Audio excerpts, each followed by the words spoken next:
Assalamualaikum warahmatullahi wabarakatuh, sahabat YouTube semuanya. Apa kabar kita semua? Mudah-mudahan selalu sehat walafiat, bahagia dengan keluarga dan banyak rezeki. Amin. Kali ini kita akan membahas tentang aktivis 98. Ya, saya masih ingat sekali ya, dulu waktu itu ketika zaman reformasi ya mengguncang Indonesia tahun 98 itu, saya baru sekitar kelas 2 apa kelas 3 SMP begitu ya. Oh, saya melihat aktivis-aktivis 98 dengan gagahnya, dengan berani ya, melawan aparat-aparat ya. Dikejar-kejar, ditembakin begitu di televisi. Mereka gagah dengan getol, ngotot untuk menurunkan Soeharto dengan semboyang korupsi, kolusi, dan nepotisme. Itu tuntutan yang dituntut oleh demonstran-demonstran pada saat itu. Wah, jadi akhirnya karena itu terjadi ya di hampir seluruh Indonesia ya. Terus Senayan diduduki oleh mahasiswa dan muncullah tokoh-tokoh reformasi seperti Amin Rais. Dan pahlawan-pahlawan ya, seakan-akan pahlawan seperti Budiman Sujatmiko dan Adiana Pitupulu ya.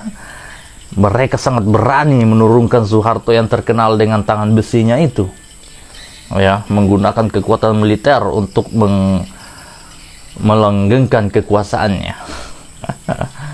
Tuduhan korupsi, kolusi, dan nepotisme ya. Dan sekarang di rezim Jokowi, korupsi, kolusi, dan nepotisme juga itu di depan mata. Bayangkan saja seperti yang diumumkan oleh Mahfud MD, ada transaksi mencurigakan di Kementerian Keuangan 349 triliun.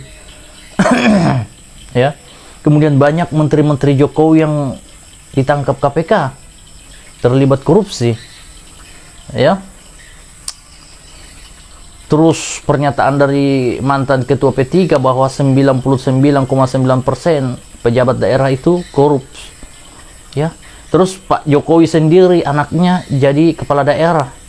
Menantunya jadi kepala daerah dan anaknya satu lagi katanya mau dicalonkan lagi menjadi kepala daerah. Bahkan ini gadang-gadang akan menjadi cawapres. Jadi kalau memang ya, kalau kita lihat sepertinya korupsi, kolusi, dan nepotisme di zaman Pak Jokowi dibandingkan dengan Pak Harto ini lebih parah di zaman Pak Jokowi. Tetapi di sini tidak adilnya aktivis 98 ini ya. Pada saat itu Budiman Sujatmiko dan Adiana Pitupulu ya menuntut untuk Soeharto diturunkan karena tuduhan korupsi, kolusi, dan nepotisme. Sekarang di zaman Jokowi karena kebetulan Pak Jokowi ini yang mengusung adalah termasuk para aktivis 98, bahkan Budiman Sujatmiko dan Adiana Pitupulu terlibat di dalam tim sukses untuk memenangkan Pak Jokowi ini selama 2 periode.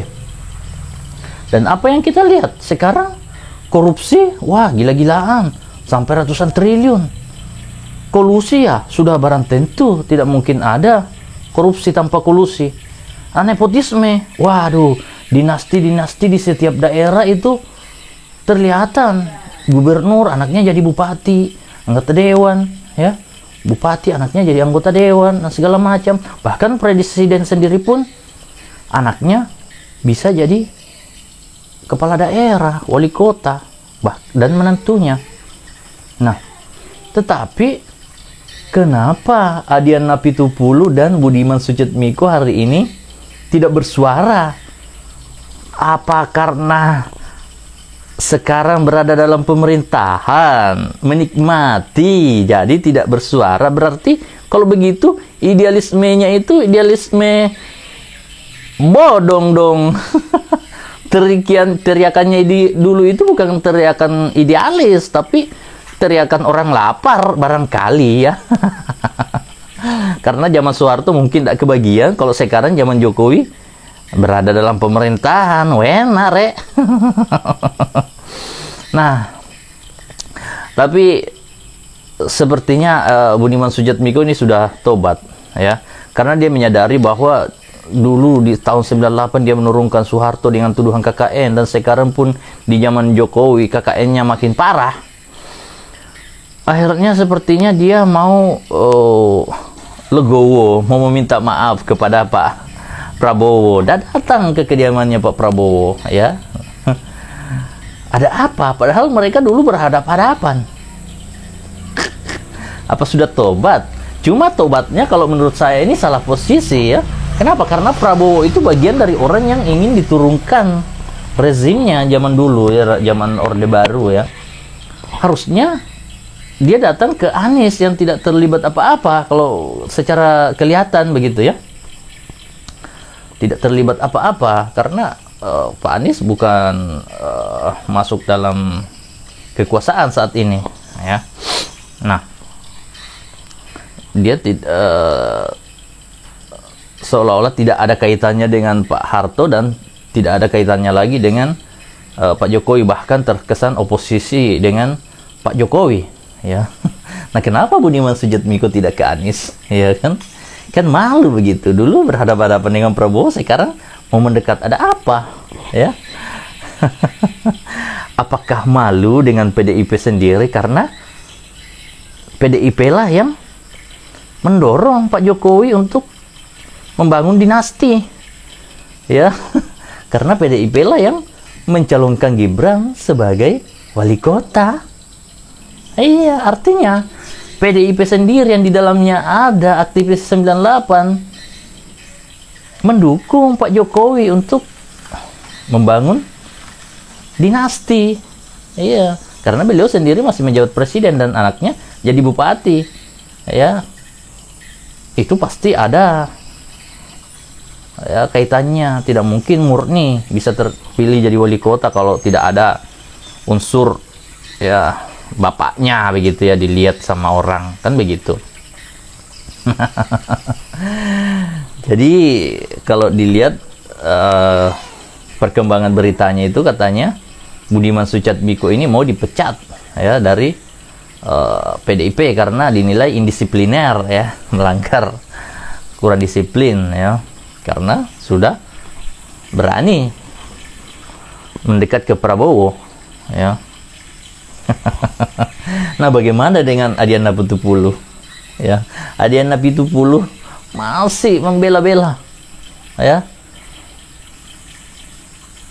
Sekarang ini mau jadi tim sukses lagi, ya. Jadi menurut saya, ya, kedua aktivis ini di mata saya itu sudah kehilangan urat malu, ya. Ya.